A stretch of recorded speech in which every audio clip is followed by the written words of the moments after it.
Welcome. ഇന്ന് നമ്മൾ ക്രിമിനോളജിയിലെ block number 4 unit number 1 ആയിട്ടുള്ള പണിഷ്മെന്റ് ആൻഡ് ഫെനോളജി ഇൻ ഇന്ത്യ എന്ന യൂണിറ്റ് ആണ് നോക്കുന്നത്. അപ്പൊ യൂണിറ്റിൽ ഫസ്റ്റ് ഓഫ് ഓൾ നമ്മൾ പണിഷ്മെന്റ് എന്താന്ന് നോക്കാം. പണിഷ്മെന്റ് എന്ന് പറഞ്ഞു കഴിഞ്ഞാൽ ശിക്ഷ എന്നുള്ളതാണ്. തെറ്റ് ചെയ്ത ഒരാൾക്ക് ആ തെറ്റിനുള്ള ശിക്ഷ നമ്മൾ ഡെലിവറി ചെയ്യാണ് ചെയ്യുക. അതെങ്ങനെയാണ്? അവരൊരു നിയമം തെറ്റിക്കുമ്പോൾ അതൊരു അതൊരു കുറ്റമായി മാറാണ്. കുറ്റത്തിനുള്ള ശിക്ഷയായിട്ടാണ് നമ്മൾ പണിഷ്മെന്റുകൾ കൊടുക്കുക. പണിഷ്മെന്റുകൾ നമ്മൾ എന്തിനാണ് കൊടുക്കുന്നത്? അതിന്റെ ഒരു ഒബ്ജക്റ്റീവ് എന്താണെന്ന് വെച്ചാൽ ആ ക്രൈം റിപ്പീറ്റ് ചെയ്യാണ്ടിരിക്കാൻ വേണ്ടിയിട്ട്, സംഭവിച്ച തെറ്റ് അവർ പിന്നെയും ആവർത്തിക്കാണ്ടിരിക്കാൻ വേണ്ടിയിട്ട്, ഡിറ്റർ അതേഴ്സ് ഫ്രം കമ്മിറ്റിംഗ് ക്രൈം. അപ്പൊ അതേ തെറ്റ് വേറൊരാൾ ചെയ്യാണ്ടിരിക്കാൻ വേണ്ടിയിട്ട് മാതൃകാപരമായിട്ട് നമ്മൾ ശിക്ഷിക്കണം എന്ന് പറയുള്ളൂ. അപ്പൊ അത് ഒരു മാതൃകയാണ് എല്ലാവർക്കും. പിന്നെ അവരത് ചെയ്യാൻ പാടില്ല എന്നുള്ളൊരു ആസ്പെക്ട് ഒന്നും. പിന്നെ നമ്മൾ എങ്ങനെയാണ് ശിക്ഷ കൊടുക്കുന്നത്? ഓക്കെ, ശിക്ഷ എന്ന് പറയുന്ന അത് നമ്മൾ നടപ്പിലാക്കുന്നത് എന്തിന്റെയൊക്കെ അടിസ്ഥാനത്തിലാണ്? ഇപ്പോ ശിക്ഷ നടപ്പിലാക്കുന്നതിന് ഒരുപാട് ഫാക്ടേഴ്സ് ഉണ്ട്. പക്ഷെ അതിൽ മെയിൻ ആയിട്ട് വരുന്നതാണ് എന്ത് ടൈപ്പ് ഓഫ് കുറ്റമാണ് അവർ ചെയ്തത്, പിന്നെ ഇത് ചെയ്ത ആളുടെ ബാക്ക്ഗ്രൗണ്ട് എന്താണ്, എന്ത് ഉദ്ദേശത്തിലാണ് അവർ ചെയ്യുന്നത്, ഇത്രയും കാര്യങ്ങളാണ് മെയിൻ ആയിട്ട് വരിക. പിന്നെ ഭാരതീയ ന്യായ സംഹിത, അതായത് 2023 കൊണ്ടുവന്നിട്ടുള്ള ഭാരതീയ ന്യായ സംഹിതയിൽ കുറച്ച് പണിഷ്മെന്റ്സ് കൊടുത്തിട്ടുണ്ട്. അതിൽ വരുന്നതാണ് ഒന്ന് ഡെത്ത് പെനാൽറ്റി. ഡെത്ത് പെനാൽറ്റി എന്ന് പറഞ്ഞു കഴിഞ്ഞാൽ എന്താണ്? നമ്മൾ തൂക്കിക്കൊല്ല എന്നുള്ളതാണ്. ഓക്കെ. പിന്നെ രണ്ടാമത്തത് ലൈഫ് ഇംപ്രിസൺമെന്റ്. ലൈഫ് ഇംപ്രിസൺമെന്റ് എന്ന് പറഞ്ഞു കഴിഞ്ഞാൽ ജീവപര്യന്തമാണ്. അപ്പോ ജീവിതകാലം മുഴുവൻ ജയിലിൽ സ്പെൻഡ് ചെയ്യാന്നുള്ള ഒരു ആസ്പെക്ട്. പിന്നെ imprisonment with or without hard labour. അപ്പോ കഠിന തടവാണ് ഉദ്ദേശിക്കുന്നത്. പിന്നെ ഫോർട്ടിഫയർ ഓഫ് പ്രോപ്പർട്ടി. അപ്പോ അവരുടെ സ്ഥലങ്ങൾ ജപ്തി ചെയ്യും, അല്ലെങ്കിൽ പിന്നെ ഫൈൻ അടയ്ക്കാം. പിന്നെ കമ്മ്യൂണിറ്റി സർവീസിന് അവരെ നിർബന്ധപൂർവ്വം കമ്മ്യൂണിറ്റി സർവീസുകളിൽ എൻഗേജ് ചെയ്യിപ്പിക്കും. അപ്പൊ ഇതിൽ ഏറ്റവും കഠിനമായിട്ടുള്ള ശിക്ഷയായിട്ട് വരുന്നത് ഡെത്ത് സെന്റൻസ് ആണ്. അതായത് ക്യാപിറ്റൽ പണിഷ്മെന്റ് എന്നാണ് അതിന് അറിയപ്പെടുക. ഏറ്റവും കൂടിയ ഇനം ശിക്ഷ കൊടുക്കുന്നത് ഡെത്ത് പണിഷ്മെന്റ് ആണ്. അതാണ് എക്സ്ട്രീം ഫോം ഓഫ് പണിഷ്മെന്റ്.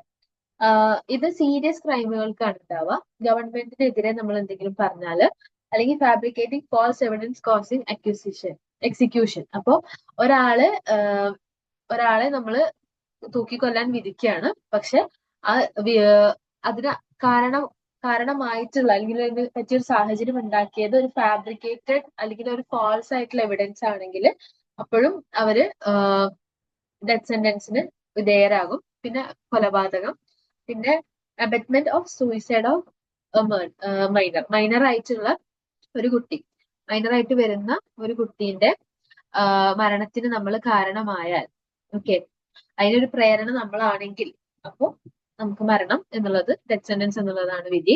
പിന്നെ ലൈഫ് ഇംപ്രിസൺമെന്റ് ആണ്, ജീവപര്യന്തമാണ് വരിക. അപ്പോ ജീവപര്യന്തം വരുന്നത് it is replace transportation four life in 1955. 1955 ഈ ഒരു സംഭവം വരുന്നത്. It must be rigorous. അപ്പോൾ നിസ്സാരമായ കാര്യങ്ങൾക്കൊന്നും ജീവപര്യന്തം കൊടുക്കില്ല. അത്രക്കും സീരിയസ് ആയിട്ടുള്ള ക്രൈം ആയിരിക്കും. അപ്പൊ നേരത്തെ പറഞ്ഞ അതേപോലത്തെ ക്രൈമുകളാണ്. അതിൽ കിഡ്നാപ്പിംഗ് ഫോർ റാൻസം എന്നുള്ളത് മാത്രമേ ഉള്ളൂ ഒരു വേറെ ആയിട്ടുള്ളത്. റാൻസം എന്ന് ഉദ്ദേശിക്കുന്നത് നമുക്ക് മോചനം കൊടുക്കാൻ വേണ്ടിയിട്ട് നമ്മൾ തിരിച്ച് ചോദിക്കുന്ന ഒരു എമൗണ്ട്, അല്ലെങ്കിൽ അത് എന്തുമാകാം. ഓക്കെ, അങ്ങനെ കിഡ്നാപ്പ് ചെയ്യുന്നത് ജീവപര്യന്തത്തിലേക്ക് ലീഡ് ചെയ്യുന്ന പറയുന്നത്. പിന്നെ റിഗറസ് ഇംപ്രിസൺമെന്റ് എന്ന് പറഞ്ഞു കഴിഞ്ഞാല് അവരെ കഠിന തടവിന് വിധിക്കുകയാണ് ചെയ്യുക. അവിടെ ഹാർഡ് ലേബർ ആണ്. അവർക്ക് കഠിനമായിട്ടുള്ള ജോലികളായിരിക്കും. ഗ്രൈൻഡിങ്, കോൺ, ഡിഗിങ്. ഇപ്പൊ നമ്മൾ ഈ ജയിൽ പുള്ളികളെ കൊണ്ട് പണിയെടുപ്പിക്കുന്നത് കണ്ടിട്ടില്ലേ? അത് അവർക്ക് കഠിന തടവിന് വിധിച്ചിട്ടുള്ള ആളുകളായിരിക്കും. Used in serious crimes like robbery or dacoity. അപ്പോ നമ്മള് കളവ് ചെയ്താല്, അല്ലെങ്കിൽ മെയിൻ ആയിട്ട് വരെ നമ്മൾ കളവ് ചെയ്യുമ്പോൾ അല്ലെങ്കിൽ തട്ടിപ്പ് നടത്തുമ്പോഴൊക്കെ ആയിരിക്കും. പിന്നെ സിമ്പിൾ ഇംപ്രിസൺമെന്റ് ഉണ്ട്. Involves light labour or just confinement. ചെറിയ ലേബർ അല്ലെങ്കിൽ കൺഫൈൻമെന്റിൽ നിർത്തും. ലൈറ്റ് ലേബർ എന്ന് പറഞ്ഞാൽ ചെറിയ പണികളെ ഉണ്ടാവുള്ളൂ. ചെറിയ മൈനർ ഒഫൻസേഴ്സ് ആയിട്ടുള്ള നമ്മൾ ആരെങ്കിലും ഇൻസൾട്ട് ചെയ്യുക, വാക്കുകൾ കൊണ്ടോ ജസ്റ്ററുകൾ കൊണ്ടോ നമ്മുടെ പ്രവൃത്തികൾ കൊണ്ടോ ഒരാൾക്ക് നമ്മൾ ഇൻസൾട്ട് കൊടുത്താൽ നമുക്കത് മൈനർ ഇംപ്രിസൺമെന്റ് ആവും, അല്ലെങ്കിൽ സിമ്പിൾ ഇംപ്രിസൺമെന്റ് എന്ന് പറയാം. പിന്നെ സോളിറ്ററി കൺഫൈൻമെന്റ് ആണ് അടുത്തൊരു പ്രോസസ് ആയിട്ട് വരുന്നത്. Total isolation of prisoner from others. Total isolation എന്ന് പറഞ്ഞു കഴിഞ്ഞാൽ നമ്മളെ മൊത്തത്തിൽ ഒറ്റയാക്കപ്പെടും, നമ്മൾ ഏകനായിപ്പെടും. അപ്പോ it cannot exceed 3 months and only in exceptional cases 3 മാസത്തിനപ്പുറം സോളിറ്ററി കൺഫൈൻമെന്റ് ഉണ്ടാവില്ല. പിന്നെ അതിലേറെ അത് പോവില്ല എന്നാണ് പറയാ. പിന്നെ ഫോർട്ടിഫയർ ഓഫ് പ്രോപ്പർട്ടി എന്നാണ്. ഫോർട്ടിഫയർ ഓഫ് പ്രോപ്പർട്ടി എന്ന് പറഞ്ഞു കഴിഞ്ഞാൽ പ്രോപ്പർട്ടി ടേക്കൺ ആസ് പണിഷ്മെന്റ്. അപ്പൊ കുറ്റം ചെയ്തതിന് പകരം അവരുടെ വസ്തുവാണ് ജപ്തിക്ക് പോവുക. abolished in 1921 in India but still applies for crimes against state or by public servants. അപ്പൊ പബ്ലിക് സർവൻസ് ആയിട്ടുള്ള ആളുകൾ, ഗവൺമെന്റ് ഉദ്യോഗസ്ഥരാണ് മെയിൻ ഉദ്ദേശിക്കുന്നത്. അത് അല്ലെങ്കിൽ നമ്മൾ ആ ഒരു സംസ്ഥാനത്തിനെതിരെ എന്തെങ്കിലും ചെയ്തിട്ടുണ്ടെങ്കിൽ നമ്മളുടെ സ്ഥലം അവർ ജപ്തി ചെയ്യും. ആ ഒരു നിയമം 1921 ഇന്ത്യയിൽ നിന്ന് എടുത്തു കളഞ്ഞിട്ടുണ്ട് കേട്ടോ. പിന്നെ ഫൈൻ ആണ് വരുന്നത്. ഫൈൻ എന്താണെന്നുള്ളത് കോമൺ ഫോർ മൈനർ ഒഫൻസസ്. ചെറിയ കുറ്റകൃത്യങ്ങൾക്ക് പൊതുവെ നമ്മൾ കൊടുക്കുന്ന ഒരു കാര്യമാണ് ഈ ഫൈൻ എന്ന് പറയുന്നത്. അപ്പോ BNS പ്രകാരം ഒരു ചെറിയ എമൗണ്ട് ആയിരിക്കാം. ഓക്കെ, അല്ലെങ്കിൽ ഇംപ്രിസൺമെന്റ് ഫൈൻ ഇസ് അൺപെയ്ഡ്. നമ്മൾ ഒരു പിഴ അടച്ചിട്ടില്ലെങ്കിൽ നമ്മളെ ജയിലിലിടും. അങ്ങനെ termination of jail upon payment, അല്ലെങ്കിൽ നമ്മൾ ജയിലിൽ ഇട്ടതിന് പകരമായിട്ട് അല്ലെങ്കിൽ റിലീസ് ചെയ്യണതിന് പകരമായിട്ട് നമ്മളെ നമ്മൾ ആ എമൗണ്ട് കെട്ടിവെക്കണം. അപ്പോ ഒരു ഡിഫറൻസ് വരുന്നത്, ഒന്ന് imprisonment if fine is unpaid, fine ആ പിഴ നമ്മൾ അടയ്ക്കാത്തത് കൊണ്ട് നമ്മളെ ജയിലിൽ ഇടുന്നതും, പിന്നെ നമ്മളെ ജയിലിൽ നിന്ന് ഇറക്കണം എന്നുണ്ടെങ്കിൽ ഒരു എമൗണ്ട് പിഴ അടയ്ക്കണം എന്നുള്ളത്. അങ്ങനെ രണ്ടെണ്ണമാണ് കേട്ടോ. Should consider offenders financial capacity. അപ്പോ ഈ ഒരു നടപടി നമ്മൾ കൊണ്ടുവരാനായിട്ട് മുന്നേ ആ ആളുടെ ഫിനാൻഷ്യൽ കപ്പാസിറ്റി എത്രത്തോളം ഉണ്ടെന്ന് മനസ്സിലാക്കണം. Courts may order part of fine as compensation. Compensation ആയിട്ടും നമുക്ക് ഈ ഒരു ഫൈൻ വെക്കാവുന്നതാണ്. പിന്നുള്ളതാണ് അവോയ്ഡ്സ് ബേർഡനിങ് കൺവിക്ട്സ് ഫാമിലി. അപ്പോ നഷ്ടപരിഹാരത്തിന് പകരം നമ്മൾ എന്ത് ചെയ്യാൻ പാടില്ല, അയാളുടെ കുടുംബത്തിന് ഒരു ബാധ്യത വരുത്തി വെക്കാൻ പാടില്ല. ഓക്കെ, അയാൾ ചെയ്തൊരു കുറ്റത്തിന് അയാളിൽ നിന്ന് നഷ്ടപരിഹാരം വാങ്ങുന്നതിന് പകരം ആ കുടുംബത്തിന് മൊത്തമായിട്ട് നമ്മളൊരു ഭാരം കൊടുക്കാൻ പാടില്ല, ഫൈൻ എന്നുള്ള പിഴ അടയ്ക്കുക എന്നുള്ള ഒരു ക്രൈറ്റീരിയ പറയുമ്പോൾ. അപ്പൊ ഓരോ തരത്തിലുള്ള പണിഷ്മെന്റിനും അതിൻ്റെതായിട്ടുള്ള യുണീക്നെസ് ഉണ്ട്.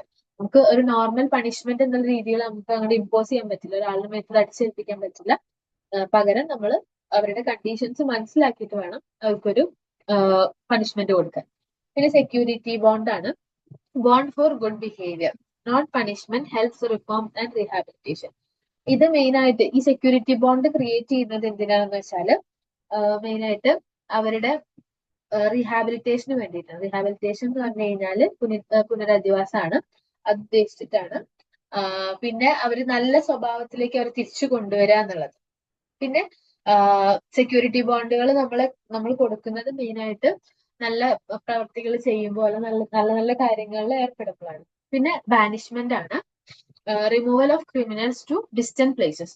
ബാനിഷ്മെന്റ് എന്ന് പറഞ്ഞു കഴിഞ്ഞാൽ നമ്മൾ അവരവിടുന്ന് മാറ്റുകയാണ് ചെയ്യുന്നത്. ഓക്കെ, വേറെ ദൂരെയുള്ള ഏതെങ്കിലും, അവരുടെ നാട്ടിലല്ലാതെ ദൂരെയുള്ള ഏതെങ്കിലും നാട്ടിലേക്ക് നാട് കടത്തുകയാണ് ചെയ്യുക. ഇത് ബ്രിട്ടീഷ് കാലഘട്ടത്തിലാണ് മെയിൻ ആയിട്ട് യൂസ് ചെയ്തിട്ടുള്ളത്. 1955 ഈ ഒരു ലോ ടെർമിനേറ്റ് ചെയ്യപ്പെടുന്നുണ്ട്. അതായത് ഈ ലോ നമ്മൾ എടുത്തു കളയുന്നുണ്ട്. Replace by എക്സ്റ്റേൺമെന്റ്. പിന്നെ അത് നമ്മൾ റീപ്ലേസ് ചെയ്യുന്നത് എക്സ്റ്റേൺമെന്റ് കൊണ്ടാണ്.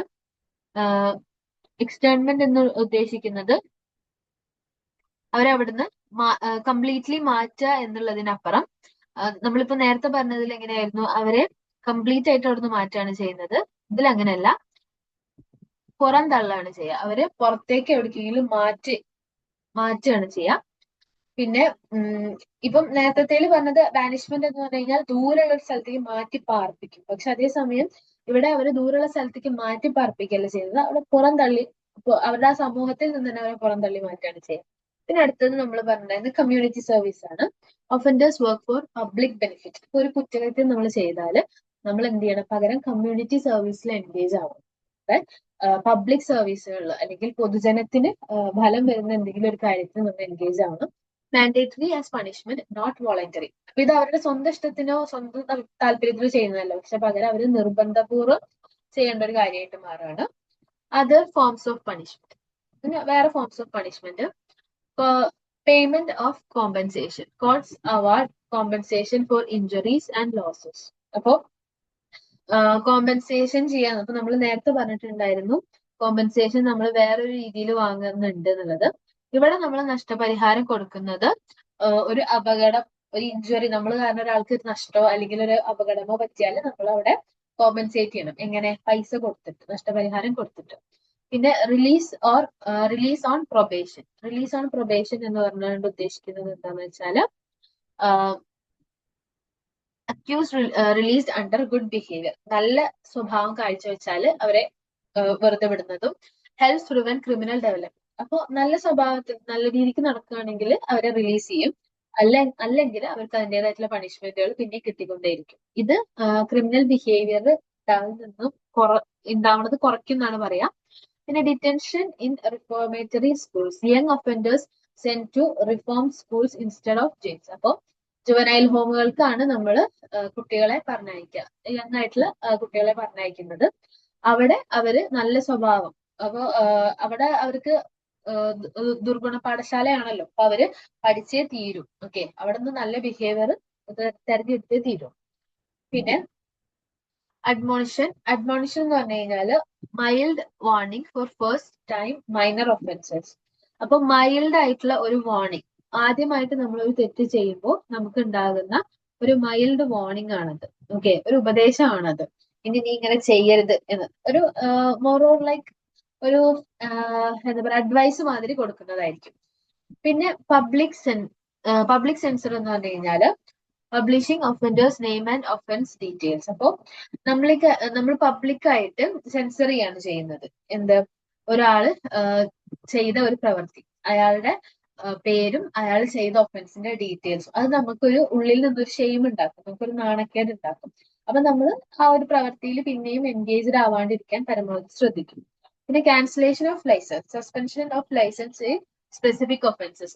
ചില കുറ്റകൃത്യങ്ങൾ നമ്മൾ ചെയ്തു കഴിഞ്ഞാൽ നമ്മുടെ ലൈസൻസ് അവർ സസ്പെൻഡ് ചെയ്യും. ലൈസൻസ് നമ്മൾ എടുത്തു കളയും, ക്യാൻസൽ ചെയ്യും. അപ്പൊ നമ്മുടെ ആ ഒരു ലൈസൻസിൽ ആണ് നമ്മുടെ ലൈഫിന്റെ ഒരു ജീവിതമാർഗം അങ്ങനെയാണെന്നുണ്ടെങ്കിൽ നമ്മൾ മാക്സിമം എന്ത് ചെയ്യും? അങ്ങനത്തെ പ്രവൃത്തികൾ ചെയ്യാണ്ടിരിക്കും, നമ്മുടെ ലൈസൻസ് കട്ട് ഓഫ് ആവുമെന്ന് വിചാരിച്ചിട്ട്. പിന്നെ റെക്കിഡിവിസം എന്ന് പറഞ്ഞു കഴിഞ്ഞാല് high rates of reoffenders shows failure to rehabilitation. എന്ന് വെച്ചാല് high rate of reoffenders shows failure to rehabilitate. അപ്പോൾ ഒരേ തെറ്റ് ആവർത്തിച്ച് ചെയ്യുന്ന ഒരാൾക്ക് എന്തുണ്ടാവില്ല? റീഹാബിലിറ്റേഷൻ, പുനരധിവാസം എന്ന് പറഞ്ഞ ഒരു കാര്യം കൊണ്ട് പ്രത്യേകിച്ച് ഉപകാരം ഉണ്ടാവില്ല യൂഷ്വലി. ഓക്കെ, പിന്നെ prisoners rights. Protecting prisoners rights is a key in penology. ഇനി നമ്മൾ ഫെനോളജിക്കാണ് വരുന്നത്. ഏതൊരു തടവുകാരനും അവന്റേതായിട്ടുള്ള അവകാശങ്ങളുണ്ട്, അപ്പൊ അതിനെ സംരക്ഷിക്കുക എന്നുള്ളത് ഒരു കാര്യമാണ്. ഇന്ത്യൻ പീനൽ കോഡ് IPC പ്രകാരം 1837 നിന്നും എനാക്ട് ചെയ്ത് 1837 കൊണ്ടുവന്ന ഡ്രാഫ്റ്റ് ചെയ്ത് 1862 കൊണ്ടുവന്ന ഒരു ആക്ട് ആണ്. Based on English law but simplified for Indian use, covers all punishable offences and related penalties, does not apply to military armed forces. They follow separate laws. അപ്പം നമ്മുടെ ആംഡ് ആയിട്ടുള്ള ഓഫീസേഴ്സിനും പിന്നെ അതേപോലെ മിലിറ്ററിക്കാർക്കും നമ്മളുടെ സാധാരണ ജനങ്ങൾക്കുള്ള നിയമ നടപടികൾ അല്ല എന്നാണ് ഇവിടെ പറയുന്നത്. അപ്പോ IPC പ്രകാരം കുറച്ച് നിയമ നടപടികൾ കൊണ്ടുവന്നിട്ടുണ്ട്. എങ്ങനെയൊക്കെ നമ്മൾ ഈ ശിക്ഷ, അതായത് കുറ്റം ചെയ്ത ആളുകൾ, തടവുകാരെ ശിക്ഷിക്കണമെന്നും അവരുടെ അവകാശങ്ങളും അവർ തരേണ്ട പേരുടെ കണക്കും കാര്യങ്ങളൊക്കെ. ഇതില് കീ ഫീച്ചേഴ്സ് എന്ന് പറഞ്ഞു കഴിഞ്ഞാല് 511 സെക്ഷനിൽ പറയുന്നത് എല്ലാത്തിനെയും ഓരോ കുറ്റകൃത്യങ്ങൾ ചെയ്തിട്ടുള്ളതിന് സ്പെസിഫൈ ചെയ്തിട്ടായിരിക്കും. Aims to ensure justice and legal uniformity. ഇതിൽ നിന്നും നമുക്ക് ന്യായം ഉറപ്പുവരുത്താൻ പറ്റും. അതുപോലെ നിയമത്തിന്റെ അത് യൂണിഫോമിറ്റി നമുക്ക് ഉറപ്പുവരുത്താൻ പറ്റും. പിന്നെ കോൺസ്റ്റന്റ്ലി അപ്ഡേറ്റഡ്. അപ്പോൾ ഇതെപ്പോഴും ഇങ്ങനെ അപ്ഡേഷൻ വന്നുകൊണ്ടിരിക്കുന്ന ഒരു കാര്യമാണ് IPC എന്ന് പറയുന്നത്. ഇന്ത്യൻ പീനൽ കോഡ് എന്ന് പറഞ്ഞാല് ഇവിടെ ഡവറി ലോസ് എന്ന് പറഞ്ഞു കഴിഞ്ഞാല് നമ്മള് സ്ത്രീധനം റിലേറ്റഡ് ആയിട്ടുള്ള നിയമങ്ങളിൽ ഒരുപാട് മാറ്റങ്ങൾ പണ്ടത്തേനേക്കാൾ ഇപ്പൊ വന്നിട്ടുണ്ട്. അങ്ങനെ നമ്മൾ എപ്പോഴും ലോസ് ഇങ്ങനെ മാറ്റിക്കൊണ്ടിരിക്കും. Applies to entire Indian territory including ships and aircraft. അപ്പോൾ ഷിപ്പുകൾക്കും ഇന്ത്യൻ ടെറിട്ടറിയുടെ ഉള്ളിൽ വരുന്ന എല്ലാ കാര്യങ്ങൾക്കും, അത് ഷിപ്പ് ആയിക്കോട്ടെ എയർക്രാഫ്റ്റ് ആയിക്കോട്ടെ, എല്ലാവർക്കും ഈ നിയമ നടപടികൾ ബാധകമായിരിക്കും. ഇനി ജമ്മു കാശ്മീരിനെ നമ്മൾ ഇതിൽ നിന്നും എക്സെപ്ഷൻ ചെയ്ത് വെച്ചിട്ടുണ്ട്, മാറ്റി നിർത്തിയിട്ടുണ്ട്. Uses Ranbir penal code. Ranbir penal code എന്ന് പറഞ്ഞ ഒരു വേറെ RPC ആണ് അവർ യൂസ് ചെയ്യുക. ഇനി IPCയുടെ ഇമ്പോർട്ടൻസ് എന്താണ്? അപ്പൊ ക്രിമിനൽ ജസ്റ്റിസ് ഇന്ത്യയിൽ നടപ്പാക്കുന്നു എന്നുള്ള ഒരു എഫക്റ്റീവ് കോമ്പണന്റ് ആണ് IPC. അതെ, അത് പ്രോപ്പർ ആയിട്ട് നടക്കുന്നുണ്ട് എന്നുള്ളത് ഉറപ്പുവരുത്തുന്ന IPC ആണ്. ഇതിനകത്ത് വരുന്ന ക്രൈമുകൾ, ഒരു മർഡർ, റേപ്പ്, കിഡ്നാപ്പ്, അതുപോലെ മതപരമായിട്ടുള്ള ഒഫൻസുകൾ നടന്നാല്, പൊതുജനങ്ങൾക്ക് എന്തെങ്കിലും ഒഫൻസ് ഉണ്ടായാല്, ആൻഡ് ക്രൈംസ് അഗെയിൻസ്റ്റ് ദ സ്റ്റേറ്റിനെതിരെ, ആ ഒരു സംസ്ഥാനത്തിനെതിരെ എന്തെങ്കിലും ക്രൈമുകൾ ഉണ്ടായാല്. ഓക്കെ, അപ്പൊ ഇത്രയും കാര്യങ്ങളാണ് വരുന്നത്. ഇതൊക്കെയും ഈ ക്രൈം അല്ലെ ഈ കുറ്റങ്ങളുടെ ഒക്കെ കാര്യങ്ങൾ കവർ ചെയ്യുന്നത് പീനൽ കോഡിന്റെ അണ്ടറിലായിരിക്കും. നമ്മള് മാരേജ് റിലേറ്റഡ് ആയിട്ടുള്ള ലോസ്, അതേപോലെ ഡിഫേമേഷൻ എന്ന് പറഞ്ഞു കഴിഞ്ഞാല് നമ്മൾ അവരെ താഴ്ത്തി കാണുക എന്നുള്ള ഒരു ഉദ്ദേശമാണ് കേട്ടോ. അങ്ങനെ കണ്ടാൽ എന്ത് ശിക്ഷയാണ് നമുക്ക് ഉണ്ടാവുക, അതുപോലെ നമ്മൾ കൃത്യങ്ങളൊക്കെ ചെയ്താൽ, ക്രൂവാലിറ്റി എന്ന് പറഞ്ഞ ക്രൂരത ചെയ്തു കഴിഞ്ഞാൽ അതിനെന്ത് ശിക്ഷയാണ് ലഭിക്കുക, അതൊക്കെ പറയുന്നത് IPC ആണ്. Hence maintain law order and address social concerns. അപ്പൊ പൊതുജനങ്ങളുടെ അല്ലെങ്കിൽ സമൂഹത്തിൽ ഉണ്ടാകുന്ന പ്രധാനപ്പെട്ട കാര്യങ്ങളിൽ കോൺസെൻട്രേറ്റ് ചെയ്യാനും നിയമം അച്ചടക്കവും നമ്മുടെ സമൂഹത്തിൽ മെയിൻറ്റെയിൻ ചെയ്യാനും IPC ആണ് ഇമ്പോർട്ടന്റ് ആയിട്ട് വരുന്നത്. പിന്നെ റിട്രിബ്യൂട്ടീവ് തിയറി ഓഫ് പണിഷ്മെന്റ്. എന്താണ് retributive theory of punishment? Based on the idea an eye for an eye. കണ്ണിന് കണ്ണ് എന്ന് പറയുന്ന കോൺസെപ്റ്റ് ആണ് ഇവിടെ പറയുന്നത് കേട്ടോ. Punishment is meant to make offenders suffer as pay back. അപ്പോ കണ്ണിന് കണ്ണ് എന്നുള്ള രീതിയിലാണ് നമ്മൾ നിയമ നടപടികൾ നടത്തേണ്ടത് എന്നാണ് ഇവിടെ പറയുന്നത്. അപ്പോ ഒരാൾ എന്ത് തെറ്റ് ചെയ്തോ അതിന് തന്നെ അയാൾക്ക് ശിക്ഷ കിട്ടണം. Supported by Plato, Kant and James Stephen. Plato എന്ന് പറയുന്നതും കാന്റ് എന്ന് പറയുന്ന ആളും ജെയിംസ് സ്റ്റീഫൻ എന്ന് പറയുന്ന ഒരു വ്യക്തി സപ്പോർട്ട് ചെയ്തിട്ടുള്ള ഒരു സ്റ്റേറ്റ്മെന്റ് ആണിത്. ഓക്കെ, കണ്ണിന് കണ്ണ്, അവരൊരു കുറ്റം ചെയ്താൽ അതിന്റെ തക്കതായ അതേപോലത്തെ ശിക്ഷ അവർക്ക് കൊടുക്കണം എന്നാണ്. It focuses on revenge not reform. അപ്പോ മാറ്റത്തിലല്ല അവർ ഇമ്പോർട്ടൻസ് കൊടുക്കുന്നത്, അവര് അതിന്റെ ഒരു പ്രതികാരം എന്നുള്ള ഒരു ആസ്പെക്റ്റിനാണ് ഇമ്പോർട്ടൻസ് കൊടുക്കുന്നത്. അതിന് പ്രോപ്പർ ആയിട്ട് നമ്മൾ പ്രതികരിക്കണം. നമ്മൾ മാറ്റമല്ല, റിഫോം അല്ല കൊണ്ടുവരാൻ ശ്രമിക്കേണ്ടത്, നമ്മൾ അതിൻ്റെതായിട്ടുള്ള രീതിയിലാണ് പ്രതികരിക്കാൻ ശ്രമിക്കുക. പിന്നെ ക്രിറ്റിസിസം ഓഫ് റിട്രിബ്യൂട്ടീവ് തിയറി. അപ്പൊ ഈ തിയറിക്ക് ഈ കണ്ണിന് കണ്ണ് എന്നുള്ള ഒരു ആസ്പെക്ട് ഇവർ പറയുന്നു, പക്ഷെ ഇതിനൊരു ക്രിറ്റിസിസം ഉണ്ട്. ഓക്കെ, ക്രിറ്റിസിസം എന്താന്ന് വെച്ചാല് ignores goal of reforming criminals. Okay, ക്രിമിനലുകളെ അവരെ മാറ്റുക എന്നുള്ള ഒരു കാര്യം കംപ്ലീറ്റ് ആയിട്ട് ഇതിന്ന് ഒഴിവാക്കുന്നുണ്ട്. ഇതിന്റെ ഒരു വലിയ വിമർശനമാണ് അത്.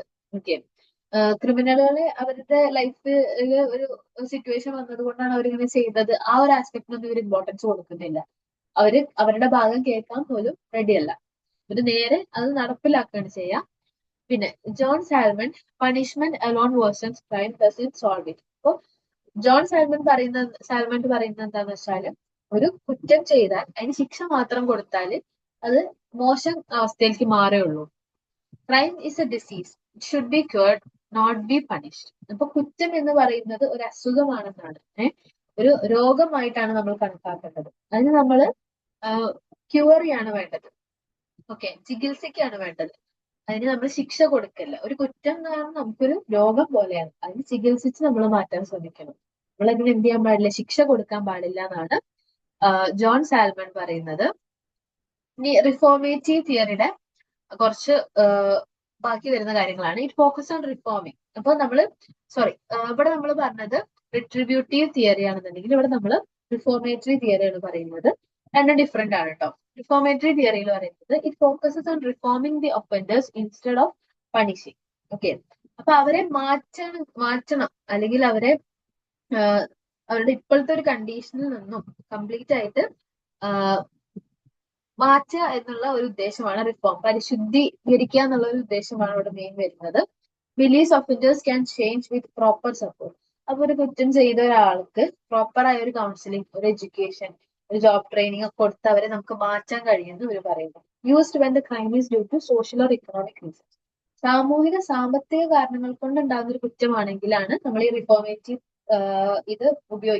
തിയറി കൂടുതൽ ഉപയോഗിക്കാം. Less effective four habitual or violent crimes. Violent ആയിട്ടുള്ള, ഹാബിച്വൽ ആയിട്ടുള്ള, ശീലമായിട്ട് കണക്കാക്കുന്ന ചില ക്രൈമുകൾ ഉണ്ട്, അതിന് ഈ ഒരു റിഫോർമേഷൻ ഉപയോഗപ്രദമല്ല. ഇത് ഇവിടെ ഒരു കമ്പാരിസൺ ആണ്. റിട്രിബ്യൂട്ടീവ് തിയറിയും റിഫോർമേറ്റീവ് തിയറിയും. ഫസ്റ്റ് ഒബ്ജക്റ്റീവ് നോക്കാം. Punish offenders for moral revenge. Moral ആയിട്ടൊരു കാര്യം ചെയ്തു കഴിഞ്ഞാൽ റിവെഞ്ച് കണക്കാക്കിയിട്ട്, മോറലായി തെറ്റായ ഒരു കാര്യം ചെയ്താൽ അതിന് നമ്മൾ റിവെഞ്ച് ആയിട്ട് കണക്കാക്കണം. Rehabilitate offenders for reintegration. അപ്പൊ അവരെ തിരിച്ചു കൊണ്ടുവരാൻ വേണ്ടിയിട്ട് നമ്മൾ അവരെ പുനരധിവസിപ്പിക്കുക. പിന്നെ ഫോക്കസ് ചെയ്യുന്നത് ക്രൈം ആൻഡ് ഇറ്റ്സ് എഫക്ട്സ്. ഒരു കുറ്റം ചെയ്താൽ അതിന്റെ ശിക്ഷ അനുഭവിക്കുക എന്നുള്ളതാണ് റിട്രിബ്യൂട്ടീവ് തിയറി ഫോക്കസ് ചെയ്യുന്നത്. Criminal behaviour and capacity four change എന്ന് വെച്ചാൽ അവരുടെ സ്വഭാവ രീതിയും അവർക്ക് എത്രത്തോളം മാറാൻ പറ്റുന്നതാണ് റിഫോർമേറ്റീവ് തിയറിയിൽ നോക്കുക. പിന്നെ പണിഷ്മെന്റിന്റെ അവസ്ഥയിലേക്ക് വരുമ്പോൾ കുറച്ചും കൂടി ഹാർഷാണ് റിട്രിബ്യൂട്ടീവ് തിയറിയിൽ. മറ്റേത് കുറച്ചും കൂടി ഒരു focus on correction and education. അവരെ കുറ്റം ചെയ്തതിൽ നിന്നും തിരുത്തി അവരുടെ എഡ്യൂക്കേഷനിലൊക്കെയാണ് കുറച്ച് ഫോക്കസ് വരുന്നത്. View on offender. Morally responsible must suffer. അപ്പോ മോറലി അവരത് ചെയ്തതിന് ഉത്തരവാദിത്തം ഏറ്റെടുക്കണം, അവർ അനുഭവിക്കണം എന്നുള്ളൊരു കോൺസെപ്റ്റ് ആണ് ഇവർക്ക്. മറ്റേന്ന് പറഞ്ഞാൽ result of environment and social factor. അപ്പൊ അവർ പറയുന്നത് അവരങ്ങനെ ചെയ്യാൻ കാരണം സാമ്പത്തിക കാരണങ്ങൾ കൊണ്ടാണ്, അല്ലെങ്കിൽ പരിസ്ഥിതിയിൽ ഉണ്ടാകുന്ന കാരണങ്ങൾ കൊണ്ടാണ് അങ്ങനെ ചെയ്തത്. ഈ societal impact gives justice to victims and society. അപ്പോൾ ഇതിന്റെ ഒരു സോഷ്യൽ ഇമ്പാക്ട് എന്താണെന്ന് വെച്ചാൽ റിട്രിബ്യൂട്ടീവ് തിയറിയിലാണെങ്കിൽ ജസ്റ്റിസ് ടു വിക്ടിം. ഓക്കെ, അത് ആരാണത് അനുഭവിക്കേണ്ടി വന്നത്, പിന്നെ ആ സമൂഹത്തിനും ജസ്റ്റിസ് കിട്ടും എന്നുള്ളതാണ്. റെഡ്യൂസസ് ഫ്യൂച്ചർ ക്രൈംസ് വയ റീഹാബിലിറ്റേഷൻ. അപ്പൊ ഭാവിയിൽ കുറ്റകൃത്യങ്ങൾ തടയുന്നതാണ് റിഫോർമേറ്റീവ് തിയറിയിൽ വരുന്ന സോഷ്യൽ ഇമ്പാക്ട്. പിന്നെ ഹ്യൂമാനിറ്റേറിയൻ വ്യൂ എന്ന് പറഞ്ഞു കഴിഞ്ഞാൽ അവകാശങ്ങളെ ഒരുപാട് താഴ്ത്തി കാണുന്ന, അവകാശങ്ങളും ഒരാളുടെ ബാക്കി വെൽഫെയറുകളൊക്കെയും ഒഴിവാക്കിയിട്ടാണ് റിട്രിബ്യൂട്ടീവ് തിയറി വരുന്നത്. അതേസമയം ഹ്യൂമൻ വാല്യൂസ്, മനുഷ്യാവകാശങ്ങൾ, തെറ്റ് ചെയ്ത ആൾക്ക് തിരുത്താനുള്ള ഒരു അവസരം കൊടുക്കുന്നതാണ് റിഫോർമേറ്റീവ് തിയറി. പിന്നെ repeat offences, less focus on prevention. അപ്പൊ പിന്നെയും സംഭവിക്കാണ്ടിരിക്കുക എന്നുള്ളതിന് ഫോക്കസ് റിട്രിബ്യൂട്ടീവ് തിയറി കുറവാണ് കൊടുക്കുന്നത്. അതേസമയം റിഫോർമേറ്റീവ് തിയറി കൂടുതൽ ഫോക്കസ് അതിലാണ് കൊടുക്കുന്നത്. അപ്പൊ ഇങ്ങനെയാണ് ഇത് രണ്ടും മെയിൻ ആയിട്ട് ഡിവൈഡ് ചെയ്തിട്ട് രണ്ട് മെയിൻ തിയറീസ് ആണ് വരുന്നത്, റിട്രിബ്യൂട്ടീവ് തിയറിയും റിഫോർമേറ്റീവ് തിയറിയും. പിന്നെയാണ് ഡിറ്ററന്റ് തിയറി, ഒരു വേറെ തിയറിയാണ് കേട്ടോ. Aims to prevent crimes by using punishment to discourage offenders. Punishment is used as a warning to both current and potential criminals. അപ്പൊ ഇവിടെ ഡിറ്ററന്റ് തിയറി പറയുന്നത് നമ്മളൊരു ശിക്ഷ നടപ്പിലാക്കുന്നത് എന്തിന്റെ അടിസ്ഥാനത്തിലാണ്, ഇപ്പൊ നടക്കുന്ന ആളുകൾക്ക് ഒരു വാർണിംഗ് പോലെയും ഇനി അത് ഉദ്ദേശം വെച്ച് നടക്കുന്ന ആളുകൾക്ക് ഒരു വാർണിംഗ് പോലെയുമാണ്. Individual deterrence prevents repeat offences by making punishment severe. അപ്പോൾ വ്യക്തിപരമായിട്ട് ഓരോ വ്യക്തികളിലും നമുക്ക് ഇതെങ്ങനെ കൊണ്ടുവരാൻ പറ്റും, അവർ ചെയ്യുന്ന അതേ കുറ്റം റിപ്പീറ്റ് ചെയ്താല് അവരുടെ ശിക്ഷയുടെ അളവ് കൂട്ടാം. ഓക്കെ, ഒരു പ്രാവശ്യം ഹെൽമെറ്റ് ഇടാണ്ട് ഓടിക്കുമ്പോൾ 500 രൂപ ഫൈൻ കൊടുക്കും. അടുത്ത പ്രാവശ്യം ഹെൽമെറ്റ് ഇടാണ്ട് അതേ ആൾ ഓടിച്ചു വന്നാൽ അയാളെ ലോക്കപ്പിലിടും. അപ്പൊ അവര് ചെയ്യുന്ന സെയിം ഒഫൻസ് ആണെങ്കിൽ അതിന് നമ്മൾ പണിഷ്മെന്റ് കൂട്ടിക്കൊടുക്കുകയാണ് ചെയ്യുക. പിന്നെ general deterrence sets an example of two society through strict punishment. സമൂഹത്തിന് മുഴുവനായിട്ട് നമ്മൾ സ്ട്രിക്റ്റ് ആയിട്ടുള്ള ഒരു പണിഷ്മെന്റ് ആണ് കൊടുക്കുക. ഈ ഭാഗത്തുള്ളവർ ഇപ്പൊ ഒരു കൂട്ടം ആളുകള് എന്തെങ്കിലും അനാവശ്യമായിട്ടുള്ള പ്രതിഷേധമോ അല്ലെങ്കിൽ എന്തെങ്കിലും കുറ്റം ചെയ്താൽ അവരുടെ സപ്ലൈ കട്ട് ചെയ്യുക, അല്ലെങ്കിൽ അവർക്കുള്ള എന്തെങ്കിലും അവകാശങ്ങൾ നിഷേധിക്കുക. അപ്പൊ അവരെന്ത് ചെയ്യും, അവർ ചെയ്ത ക്രൈം അല്ലെങ്കിൽ അവർ ചെയ്ത കുറ്റം മനസ്സിലാക്കി അവർ തിരിച്ചു വരും.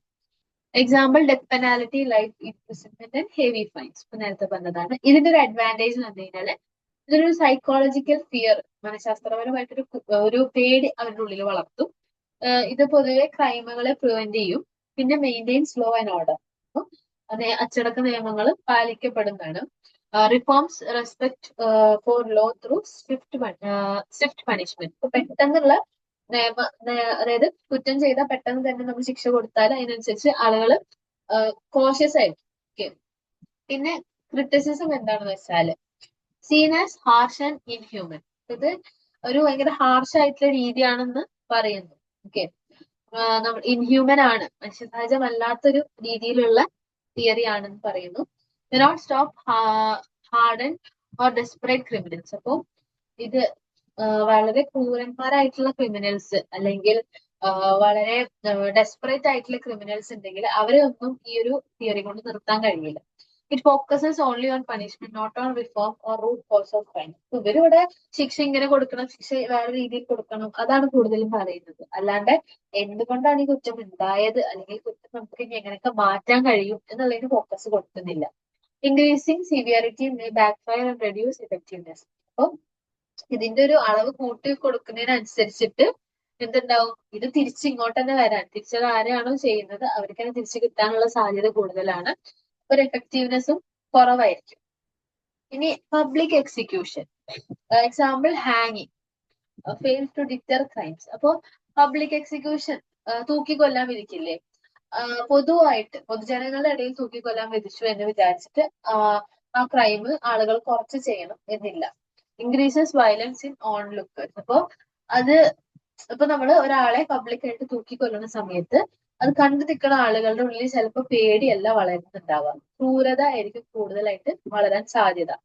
Okay, repeated use of harsh punishments weakens their effect. അപ്പൊ വളരെ ക്രൂരമായിട്ട് നമ്മൾ ഒരു ശിക്ഷ നടപ്പിലാക്കുകയാണെങ്കിൽ അത് അതിന്റെ ഒരു എഫക്റ്റീവ്നെസ്, ഇമ്പാക്ട് കുറയുന്ന പറയുന്നത്. Harsh penalties may cos resistance. അപ്പോ ക്രൂരമായിട്ട് ഭയങ്കര ബുദ്ധിമുട്ടേറിയ പെനാലിറ്റി, പിഴകൾ അടയ്ക്കാൻ പറയുമ്പോൾ അത് ചിലപ്പോ എന്ത് ചെയ്യും, റെസിസ്റ്റൻസ്, പല മൂവ്മെന്റുകൾ ആൾക്കാർ പുറത്തേക്ക് കൊണ്ടുവരാൻ, ആൾക്കാരെ തടുക്കാനുള്ള ശ്രമം കൂട്ടും. വെറുതെ കുറെ പിഴ നമ്മളെ കൊണ്ട് നടപ്പിക്കുകയാണെങ്കിൽ നമ്മൾ അതിനെ തടുക്കാനുള്ള എന്തെങ്കിലും ശ്രമം നടത്തും. Criminals may still take the risk of hoping to escape. അപ്പോൾ ഭയങ്കര കഠിനമായ ഒരു ശിക്ഷയാണെന്നുണ്ടെങ്കിലും ആളുകൾ അതിന് ഊരി പോരാനുള്ള എന്തെങ്കിലും ഒരു വഴി നോക്കുന്ന പറയുന്നത്. Despite limitations, deterrent theory still influence global criminal justice system.